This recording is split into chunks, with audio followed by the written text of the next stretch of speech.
Untuk di kruk asnya ada ring tebal seperti ini ya, sekitaran 2 mili.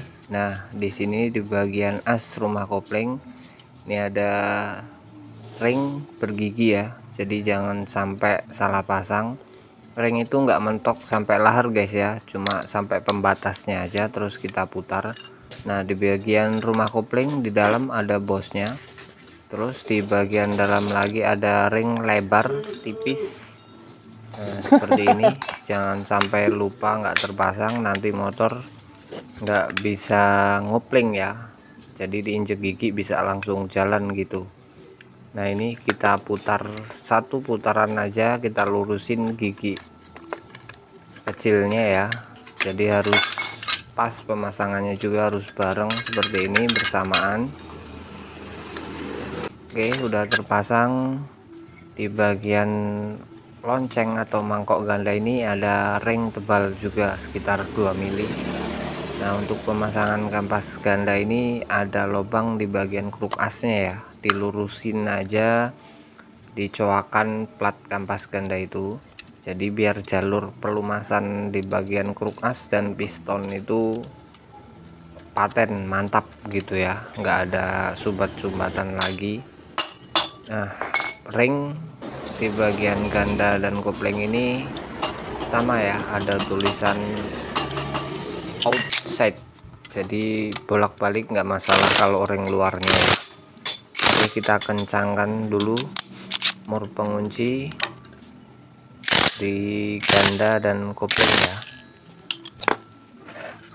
Oke, kita coba putar nih. Kalau sudah bisa putar loncengnya ke arah ke kiri berarti udah sip ya, nanti koplingnya juga berfungsi. Kita kunci dulu nih, ada ring pengunci di bagian kampas gandanya biar mur nggak kendor sendiri ya. Nah, ini paling penting guys, di plat segitiga ini ada packing atau perpak ya, itu jangan sampai lupa, atau kalau udah bermasalah ada yang luka sebaiknya langsung diganti, karena kalau di bagian situ rembes otomatis bagian piston dan kruk as nanti bakal bermasalah ya, karena jalur pelumasannya nggak akan maksimal ya.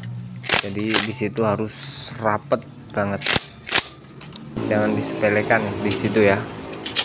Oke, kita kunci tampungan mangkok oli. Jadi di Honda ini ada tampungan mangkok oli ya, untuk pelumasan pertama saat mesin hidup. Jadi kampas kopling itu langsung kelumas karena sudah direndam, ada mangkok tampungan olinya di situ ya. Nah, jadi simpel pemasangan di bagian mesin kanan ini ya. Di sini ada laher untuk pendorong mainnya si kopling ya. Nah, untuk pemasangan pedal gigi ini di sini ada di asnya ada tanda garis dan di setupnya ada tanda titik, itu harus lurus ya. Nah, untuk pemasangan setut atas ini saya biasa kasih pelumas guys atau gemuk sedikit biar nempel, jadi waktu pemasangan seperti ini nggak perlu dimiring-miringin motor atau mesinnya ya, jadi udah nempel. Langsung kita kunci aja ini bagian mesin kanannya, sudah hampir finishing untuk mesin kanan ya. Jadi simple, di bagian mesin kanan cuma ada beberapa ring dan di dalam itu ada packing di plat segitiganya ya, itu yang paling penting. Sering saya nemuin luka atau bahkan nggak dipasang di bagian plat segitiganya, itu bisa berbahaya sekali ya untuk jangka panjangnya. Oke, kita lanjut di bagian mesin depan. Kita pasang dulu pistonnya.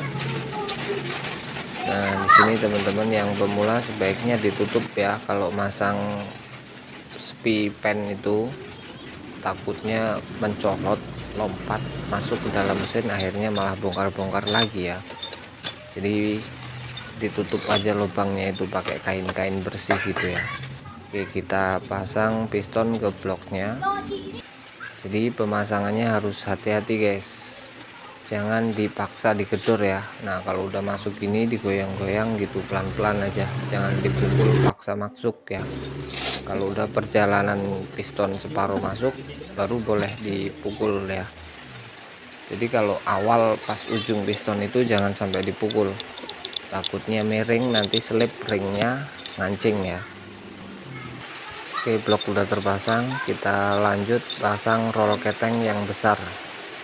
Nah, di Honda itu masih banyak ya yang lawas, Honda baru 4 tak manualnya masih pakai roll keteng di bagian tengah blok situ ya.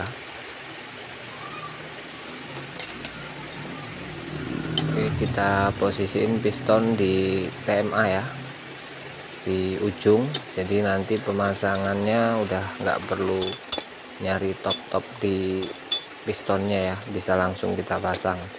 Oke, kita lanjut pasang bagian head.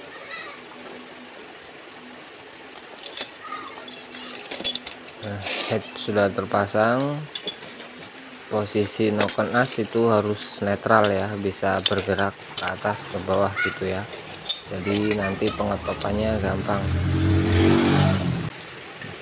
Oke, setelah head pasang kita pasang gear rantai keteng ya. Jadi pengetopannya itu simple guys, posisiin aja piston di paling ujung ya, TMA titik mati atas, lalu noken as di posisi netral. Nah, kita bisa lurusin di baut pengunci gear rantai keteng itu ya, itu dua-duanya harus lurus guys.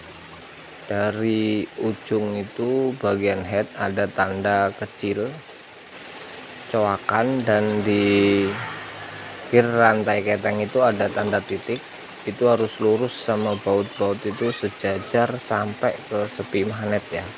Dari sampai sepi magnet harus lurus tuh sampai ke ujung, ke baut-bautnya itu tandanya udah top. Seperti itu bisa dilihat teman-teman pengetopannya. Jadi simple. Jadi untuk semua motor itu sebenarnya simple guys pengetopannya. Posisiin piston di paling ujung dan noken as di posisi netral, lalu kita ambil di tengahnya ya. Itu sudah posisinya top untuk motor-motor standar ya. Oke, perakitan selesai. Jadi tutorialnya hanya untuk bagian kanan dan mesin depan ya. Simple cara kerja, cara pasangnya, dan part-partnya juga nggak banyak sebenarnya ya. Cuma yang paling penting itu di pengetopan. Jadi pengetopan itu nggak boleh lompat guys. Kalau lompat satu mata masih bisa hidup, masih ada toleransi buat motor. Tapi kalau lompat dua mata rantai ketengnya bisa benturan piston dan klepnya ya. Jadi harus pas presisi sekali.